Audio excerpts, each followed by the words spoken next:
Are JP Morgan and BlackRock buying XRP behind closed doors? That is the question that everyone in the crypto world is asking right now. There are rumors everywhere of secret wealth building, deals going on behind the scenes, and big players getting ready for the next big change in the economy. The timing couldn't be better now that the first ever spot XRP ETF is live. The market was shocked by the huge amount of trades that happened on its first day, which led to rumors that big banks aren't just interested, they're already moving in. This is not advice about money. Things get really interesting now.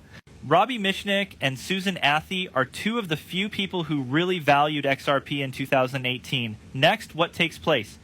Robbie then goes to BlackRock, which is the biggest asset manager in the world, takes down his Ripple profile on LinkedIn, and all of a sudden, he only talks about Bitcoin. If you even think for a second, that's the end of his work with XRP, I can sell you an igloo in South Georgia. It's clear that there's more going on than what the news story says. You see, big organizations don't usually show their face. They talk about Bitcoin and Ethereum because it keeps them in the center, but the talk is different behind the scenes, where the real money is made. They don't want regular investors to rush into XRP just yet, as that would make it more expensive for them to get in. Instead, they play it down, draw attention away, and slowly build up. Ripple said that the reason it set up its trust system and released 1 billion XRP every month was to be open and honest. But people who knew better always thought there was more going on.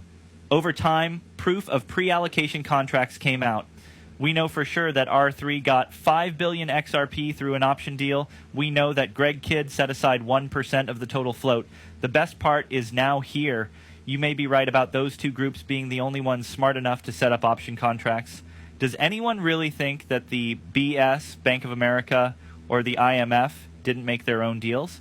That's the difference between casual traders and people who really understand how big what's going on is. Remember that companies don't go to the open market like the rest of us do when they want to buy things.